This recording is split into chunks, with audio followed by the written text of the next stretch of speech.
Hi, this is Pastor Gary Williams speaking from the parish house of the Community Church of Saddlebrook, and it's my privilege to be able to share with you today. You know, when we go through the holidays and we have lost a loved one and we're in a period of grieving, it can be a very, very difficult time. It can be an intrusion into our lives. It can be hard to work through some of the circumstances during the holiday times.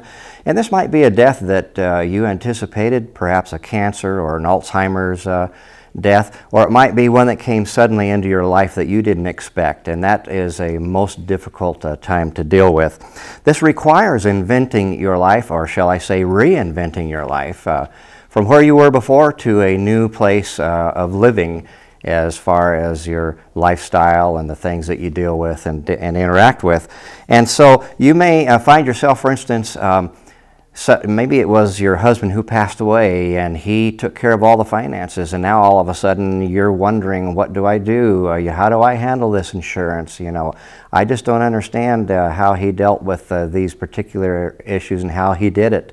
And so you have to reinvent your life and to learn how to deal with that. We had a friend back in California, for instance, whose husband had been a longtime fireman, and he passed away, and it came wintertime and she had to fix her fireplace, and she suddenly realized, I don't know how to do this. I don't know what to do with this fireplace. And so we brought some folks in to help her out to take care of that for her. But reinventing your life is not always easy. It's a project, and it takes some time. Healthy grieving is imperative. You need to experience healthy grieving. If not, it's going to rear its ugly face along the way somewhere, and it's going to grab you here and grab you there. And so we encourage healthy grieving. Grief rears its ugly face, for instance, maybe you are fearful. Things that you hadn't been fearful before, but now you are. Or maybe you have a memory loss. I know a person who was in the process of grieving, and they were driving home and suddenly totally forgot where they lived. Couldn't remember how to get there. This is all in grieving. Maybe you go through extreme crying spells, or you cocoon into your home and you don't get out much and people are concerned about you. So these are different ways that we have of having things pop up into our lives when we are in the process of grieving. Degrees of grief can last a few months to many years. Actually, grief in some form will stay with you forever because you love a person and now you've lost that person. You're never going to forget totally all about that, of course.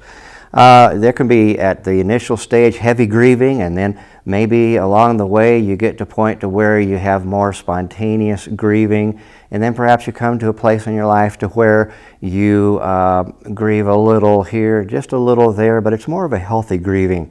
And but, you know, grief can have a huge impact upon your life, and it can go a long time if you don't take care of it. And so when I was 12 years old, for instance, I was walking my little 3-year-old brother to the store. He got excited, ran across the road. I had my hand on his shoulder, but he left that hand and ran across the road and was hit and killed by a drunk driver who was speeding down that road and buried. Little Billy was buried on Christmas Eve. That was a difficult time for me. I blamed myself. And for many, many years, even into adulthood, no one had dealt with me in the area of grief. They had not given me any direction or instruction. And so I carried this guilt a long time until I was able at one point to go back to Tucson, here in Tucson, and walk through the whole scenario of what happened, and then commit it to God, and then come to a realization that it really was not my fault. That grief took me a long way, and so it's important that we deal with that. We read in Romans 8:28 that all things work together for good to those who love God and are called according to His purpose. That's an important scripture because God can take bad things and turn them even into good. It's not that He wanted those bad things to happen, but He can turn them into good. He can use those things. My experience with Billy, for instance, taught me that I wanted to work with children for many years, and I did.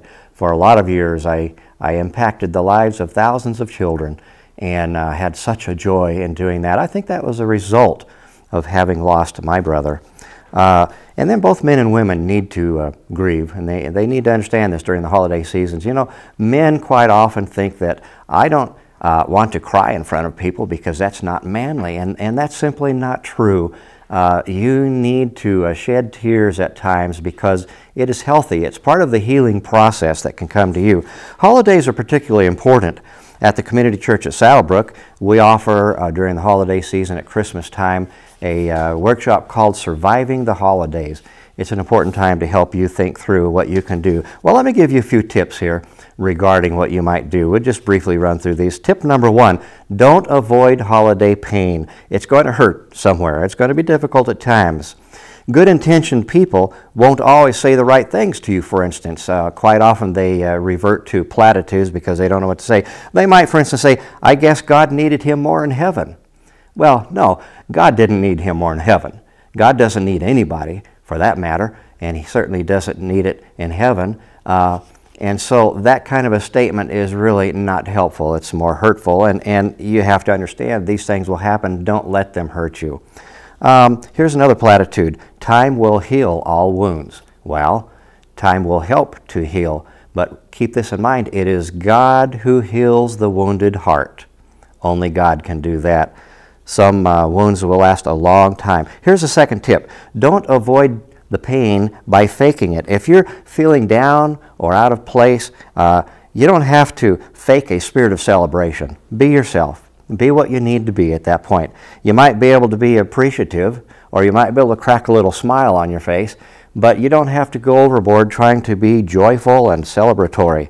The bottom line is this: it is not your responsibility to help others feel better.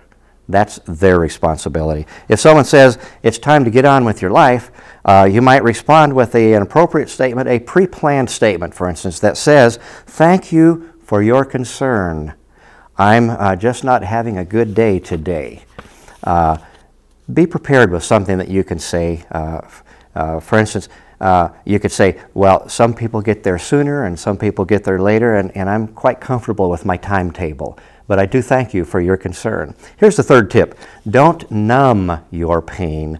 Turning to alcohol or over-medication will only bring temporary relief. It's not going to bring you long-term relief. As a matter of fact, it will bring long-term pain. So try to avoid that. Resuming an old smoking habit, for instance, might come in, and that might turn into a long-term smoking habit again, which you don't want, and you never wanted that, but you allowed it to come in. So don't numb your pain. Use appropriate positive healing processes.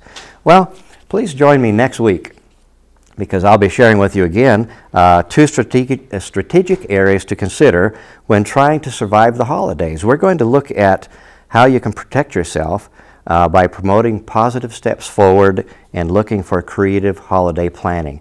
And I think you're going to enjoy that. We want to enhance your healing process and keep you on target. So before I go, let me just share one encouraging verse that I want to leave with you.